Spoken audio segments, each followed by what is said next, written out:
After winning the Big Ten title, securing the number one seed in the college football playoff, and having the Heisman Trophy winner at quarterback, maybe now people across college football will respect the Indiana Hoosiers.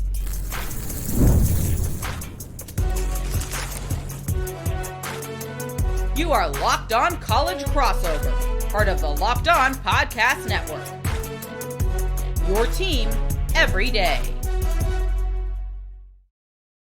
Welcome, and it is a Locked On College crossover of Hoosiers and the Portal. I'm Jacob Goins, host of Locked On Hoosiers. He is Brian Smith, host of the Portal Podcast. We are a part of the Locked On Podcast Network, which is your team every day and the number one sports podcasting network in the world. So thank you for making that so, and thank you for tuning in for us on this Monday. Today's episode is brought to you by Game Time. Download the Game Time app, create an account, and use the code LOCKEDONCollege for $20 off your first purchase. Well, we've got a lot to cover on today's show. We'll give our initial thoughts on Alabama and Oklahoma, the 9 seed and the 8 seed, because the winner of that will take on the Indiana Hoosiers in the Rose Bowl. Plus, we'll break down the entire bracket of the college football playoff and how the committee kind of got it right for the most part. Some teams are happy, some teams are not. We'll break it all down coming up in just a bit. But Brian, I know you're excited, my man. I am too. And the entire Indiana fan base is on a high right now. Indiana is the number one seed in the college football playoff. Fernando Mendoza is on his way to win a Heisman Trophy. And the Hoosiers are Big Ten champs. Do people respect Indiana now? Do they finally believe in what Curt Cignetti's been selling for 2 years? I think beating Ohio State gives you credence to about any method to your madness for saying that we're a major player.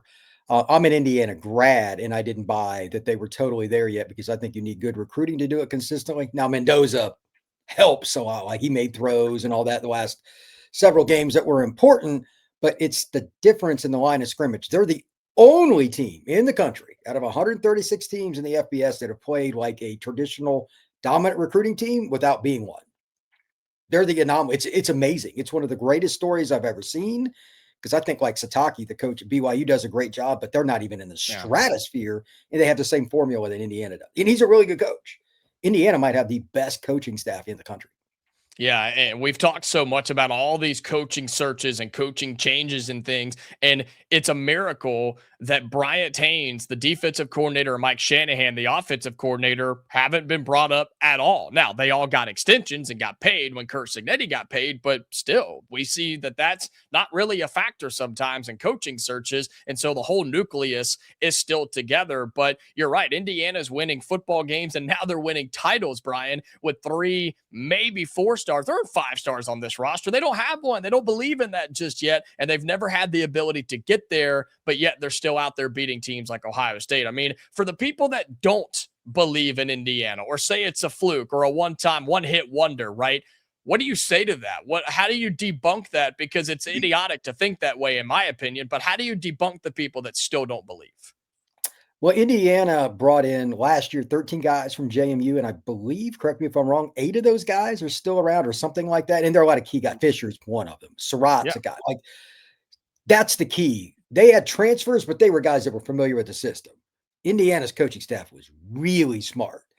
Those guys were plug and play, and they found guys that knew how to do it. Sometimes guys go through the radar system that, like my world with Under Armour camps, and it doesn't work, or they're late developers. IU's done a better job of evaluating talent than anybody, and it is not close.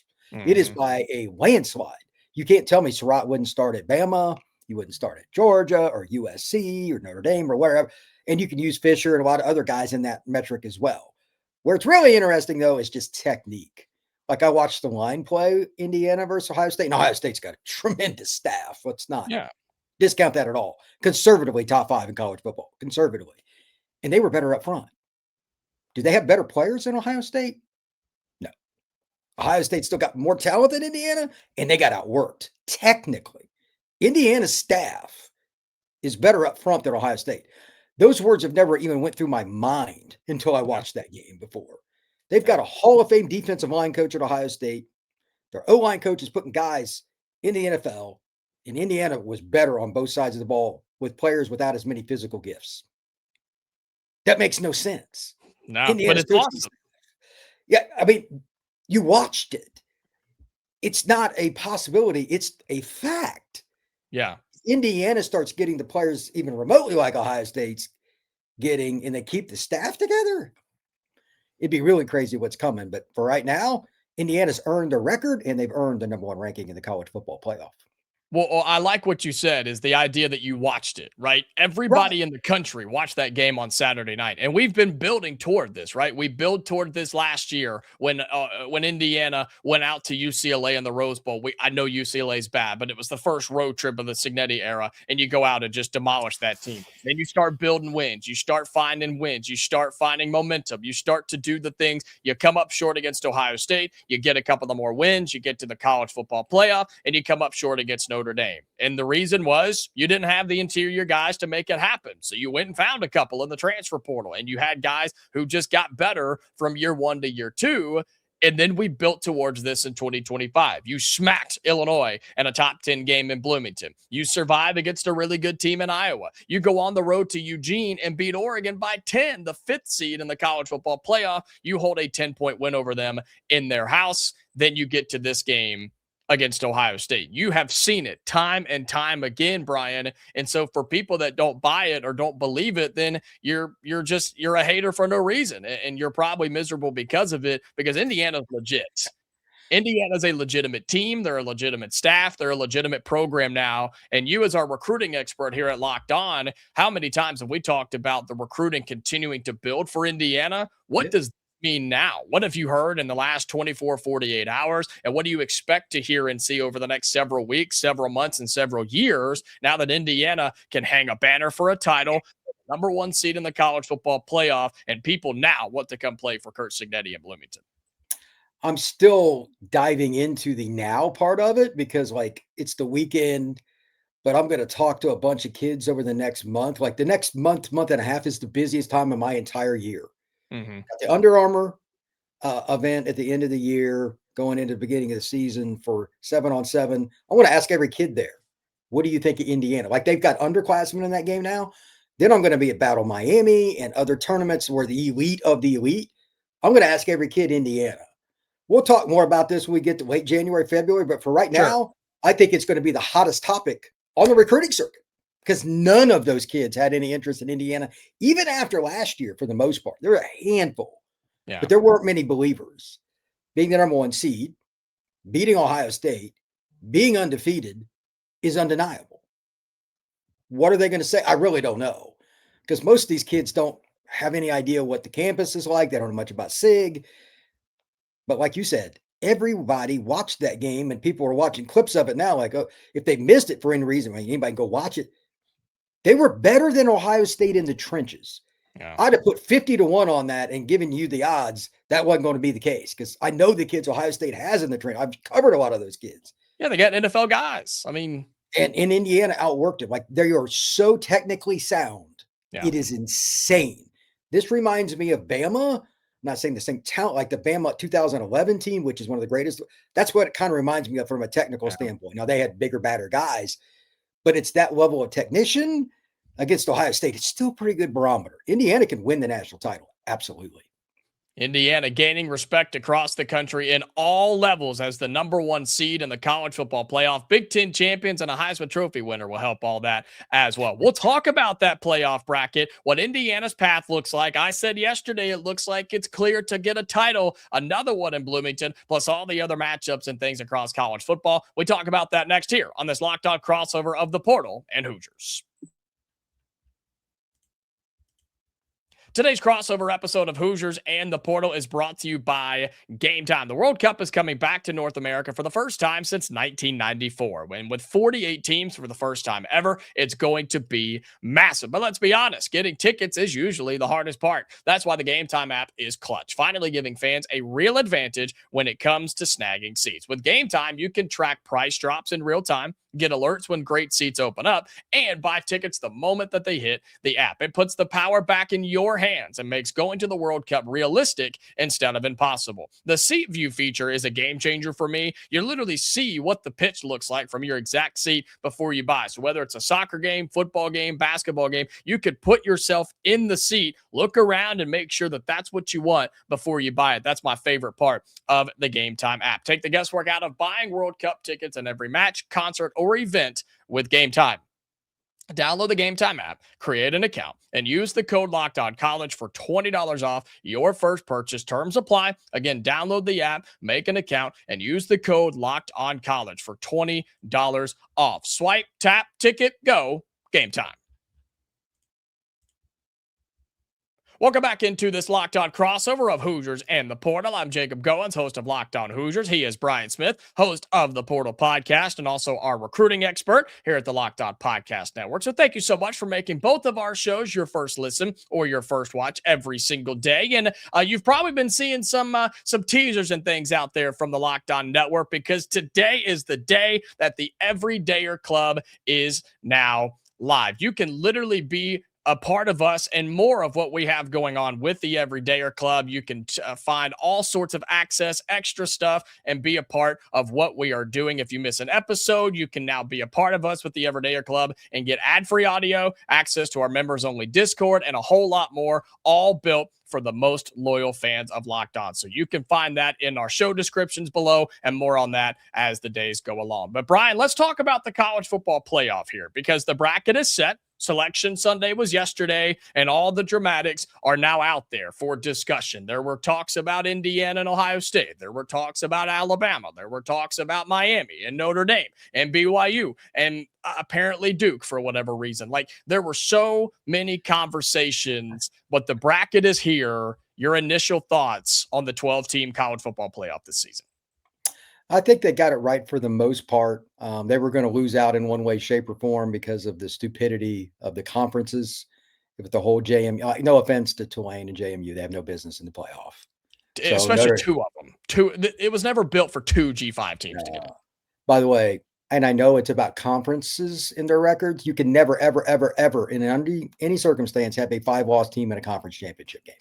Thank you, Duke Blue Devils. But if Miami is in that conference championship game, Notre Dame's in, or Texas, or like, no offense, but what would you think the line would be with any of those three teams with JMU on a neutral field? Would be pretty. And No. and I'm not hating on. If you're JMU, go to the playoff. Go to the playoff, enjoy it. Tulane, go to the playoff, enjoy it. But do you really think they're going to handle Texas up front? Colin Simmons coming off the edge, you know what I mean? So they failed in that, but they were put in that spot. I'm not mad at the committee. I'm mad because they're stupid enough to not look at it from any other perspective of, we're just trying not to get sued by the G6. That's the only reason those teams are in there. Yeah. There is no second point. Zero. It is 100% about not getting into litigation. You're a bunch of wimps. That being said, I don't really have a problem like 1 through 10 in general beyond that. Other than I'll just say this about Bama. Every time a team has lost in their conference championship game, they've always dropped since the playoffs beginning. They're the only one that didn't. Yep. Think about this. Bama gets beat by 3 touchdowns, looks god-awful. Terrible. And did not drop. However, Indiana and Ohio State played a great game. It is, the offenses didn't play great, but the defenses are really good. And Ohio State, who was ranked number 1 pretty much all year, drops the spot. What are you trying to say, Brian? I'm trying to say they're protecting Alabama and the big box conference schools. 100% saying that. It's almost like somebody got left out last year. It's almost like somebody on Locked On Hoosiers, though, last week, Brian, was talking about the fear of teams dropping if they lost their conference championship games and how Indiana should have gotten it in writing. Maybe Alabama should have too. But I think this proves, at least in a vacuum here with this one example, that they won't punish a team for losing their conference championship game other than Ohio State, Indiana, but that was because of the head-to-head. I think you had to do that, and they only dropped them to 2. I thought Ohio State could have gone down to 3 and got jumped by Georgia. But, yeah, fascinating that Alabama didn't move a spot, and they stay at the number 9 team in the country. Yeah, again, they're the only team to have ever done that since 2014, according to what a buddy of mine who studies this from a metrics point. I'm just going to go by what he told me. And, again, whether that's true or not, they got hammered. Yes. And they didn't move. Really? Yeah. So not a good sign for championship games. I mean, there has to be a reason for them. I get it, but there has to be a negative. You can't just be all positive. I'm sorry. There has to be some kind of loss. And that's the one area they failed. As for IU, it was pretty easy. That was the easiest thing they did, is put IU at the number 1 spot. There's not a lot of excitement here for this pod on that. I mean, if they hadn't, there would have been riots in Bloomington. That I am sure of.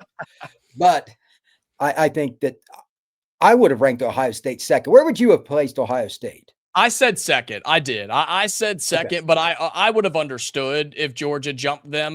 But I think Ohio State deserves to be the second team, because if your only loss of the year was in your conference championship game, your argument for Ohio State, if they would have dropped below Georgia, would have been, okay, well, then we shouldn't have played, right? Which was, again, my argument going into the week last week. And man, people called me crazy. They called me a lot of other names too, but that was my point. And I said, until the committee proves it to me, I'm not going to trust them to do it. But this was good. The committee did the right thing and did not punish big name teams for losing their conference championship game. So yeah, I think Ohio State should have been ranked number 2.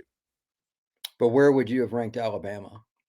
Losing by 3 touchdowns are two separate combinations. Yeah, you're right. You're right. I mean, look, I think Texas A&M should have been higher, right? 7th in the playoff. Their only loss was in the finale to Texas on the season. Like, I don't know. That seems a little harsh to me. I think you could have flip-flopped them, to be quite honest with you. I think you could have flip-flopped Bama, and Ole Miss is higher than I thought they were went up after they lost their coach, which is a factor now with the College Football Playoff Committee. It's in the litigation. It's why Florida State was left out a couple years ago. They're left out, but Ole Miss goes up.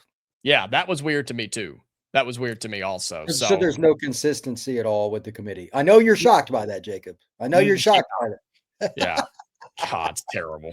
Yeah, 12 seed James Madison, 5 seeded Oregon, they take on Texas Tech. You have 9th ranked Alabama, 8th ranked Oklahoma. That's in Norman. Winner will play Indiana in the Rose Bowl. We'll talk about that matchup coming up in our final segment. Tulane is the 11th seed, going to Oxford to take on Ole Miss, which is a rematch this season. Alabama, Oklahoma is a rematch, and then Miami and Texas A&M. The 10th ranked Hurricanes and the 7th ranked Aggies will go and play Ohio State, the winner of that game. Do you agree, Brian? I know you've got some Notre Dame ties in the family and things, but are you in agreement that Notre Dame should have been left out because of the head-to-head to Miami, or should have Notre Dame been in this college football playoff bracket? I don't know what you really do, because I have no problem with Miami being ahead of Notre Dame or not. I don't think head-to-head needs to be end-all be-all. I think you got to look at all 12 games you play. So I'm good with it either way. And I told Miami and Notre Dame fans this: if you get left out, you have to blame yourself first. You lost 2 games. Each of you did. Yeah. So that's first. Second off, I'm not mad at Miami or anything like that. I'm mad at how and I know I'm going to look at that as a hater. It's the G6 stuff. Saban talked about this on the committee show, and he's right. And he said the same thing. Look, Notre Dame should have been in. Basically, there was one team left. And we all know he's talking about Notre Dame, Texas, Vanderbilt. Are you going to tell me the JMU or Tulane's going to beat Vanderbilt? No. I mean, there's no way around it. They're going to have to face litigation. It is unavoidable because they will get sued. But they're also going to have a lot of problems with like Notre Dame is going to end up leaving the ACC stuff for the ACC because they kind of went out of their way to push against Notre Dame leading up to this. That's going to be over. ACC is going to lose a lot more long-term, whether they like it or not. Notre Dame's a huge brand. That's going to go bye-bye. There's going to be other repercussions. So they're going to have to figure that out. But I'm not mad, like looking at it from a Notre Dame side of things, because you lost 2 games. So if you put it in a human being's hands, there's a chance it's going to be wrong. I've learned that a long time ago. So if Miami would have been left out, I'd have said the same thing to them, Alabama, etc. But it is what it is. The only thing I know for sure is Indiana should have been ranked number 1. That I'm steadfast with. And they are. The Hoosiers are the number 1 seed in the college football playoff. Our friends at FanDuel have early lines for the first games of the college football playoff. We'll talk about what those are and how you're not going to be happy with the G5 lines, Brian. They're not pretty for those first round games. Plus, we'll talk about Oklahoma and Alabama. The winner of that game in an SEC rematch takes on the Hoosiers in the Rose Bowl. We talk about that coming up next on this Locked On Crossover.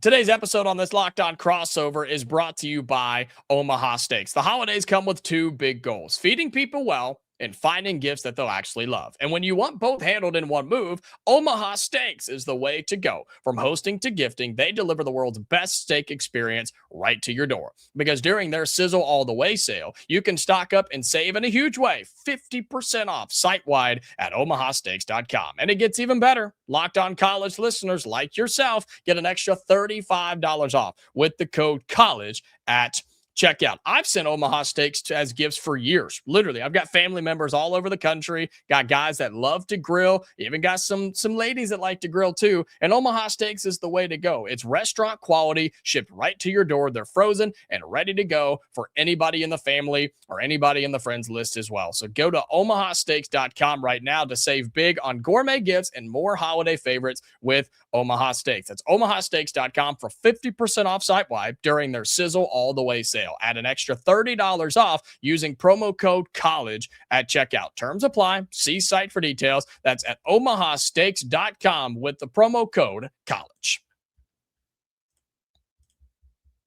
All right, final segment on this Locked On crossover. He is Brian Smith, host of the Portal Podcast. I'm Jacob Goetz, host of Locked On Hoosiers. And quick betting lines, and these are going to change, right? We are 2 weeks away from the first quarterfinal game or the first round of the college football playoffs. But Brian, just want to give you early lines as we record from our friends at FanDuel. Okay, Alabama, Oklahoma, the team and matchup we're going to talk about in just a moment. Crimson Tide on the road in Norman, favored by 2.5.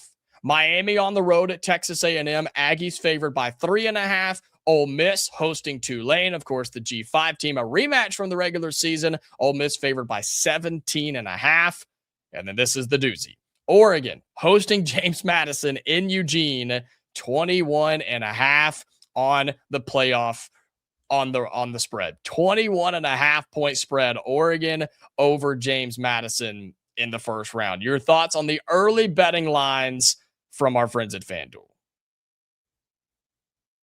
Oh, muted, Brian. I have not placed a bet since 2009.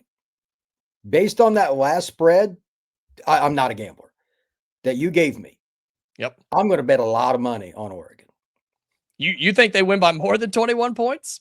Oh, I think that I can't say out loud without getting fired what I think is going to happen in that game. Oh, no. JMU's got to travel across the country to play in Autzen? Yep. Let me be very clear. The line of scrimmage is what you and I were talking about earlier with the Buckeyes and the Hoosiers. They're NFL players on both sides. How many NFL guys do you think JMU's got?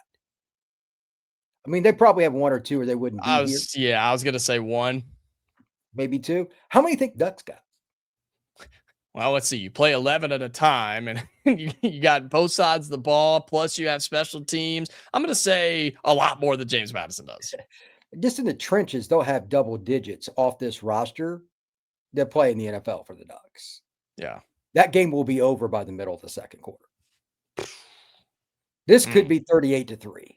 But you got to play the games, Brian. You can't win hypotheticals. You got to play the games. I hope I'm wrong because I don't like to see that happen. I agree. That's terrible for the playoffs. That's terrible. I'm going to go ahead and announce this. I'm going to do a show about this myself. I may have you come on and talk about it later.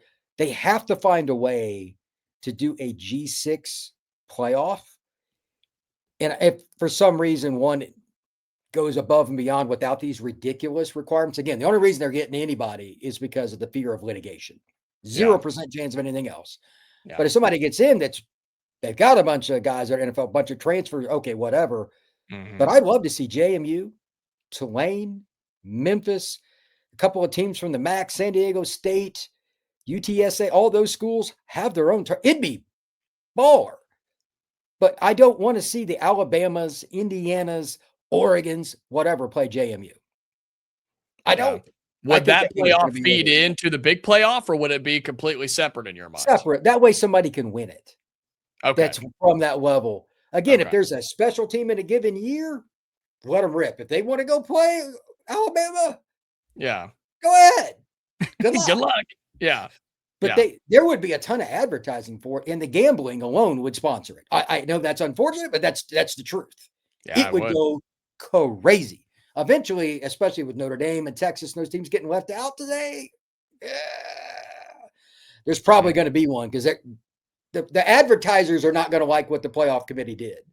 Do you think the advertisers like Texas and Notre Dame not being in the playoff? Nope. Nope. They hate it, which is why I'm shocked that Notre Dame did not get in from that factor alone, which is what I've talked about. Is I said, no way they leave Notre Dame out. 2-loss team. I don't care that they lost the first 2 in a row. They ripped off the rest of their games. I was like, no way. No way the committee does the right thing and leaves Notre Dame out. But sure enough, they did. And so you get all these crazy matchups, some good, some not. But the one that should be good is Alabama and Oklahoma, a rematch from the SEC where Oklahoma went to Tuscaloosa and beat the Crimson Tide. And now Alabama makes the return trip to Norman. Of course, this game feeds into Indiana. The winner of this one will take on the Hoosiers in the Rose Bowl. Indiana will be playing in the Rose Bowl for the first time since the 60s, Brian, since 1968. So that's pretty awesome for Indiana to be going to one of the greatest cathedrals in college football. But your early thoughts on Alabama and Oklahoma and how they match up with the Hoosiers? Well, the first question I have is, and by the way, what I'm about to ask is a fallacy in general, because both coaches will do one thing: lie. Both quarterbacks are banged up. And guess what the coaches are going to do at the podium? Lie. I just need to see it. There's zero chance, based on the way Ty is playing right now for Bama, that he's healthy. If you watch that game, him airmail 10, 15-yard passes, and he's been doing this for a better part of a month, something's wrong. Because that guy was the most accurate quarterback in the country the first 6 games of the season. All of a sudden, he wasn't. We know that Mateer is not healthy because they don't run him very much. Early in the season, that was the Michigan game, he ran 19 times. Now he's running 6 to 8. Coincidence? No, he's not remotely healthy. So this might be one of the ugliest football games in the history of the college football playoff. Having said that, it is at Oklahoma. I don't know. They won the last one, but they had to win with smoke and mirrors. I'm picking Bama right now, but I don't trust that pick at all because both quarterbacks look like bunk, and they just ran for -2 yards. Yeah, that's not good. That's not good. So let's see who's healthy. LT Overton, by the way, for those who don't know, stud defensive lineman for the Tide, did not even dress for the Georgia game. If he does not play at Oklahoma, they will not win.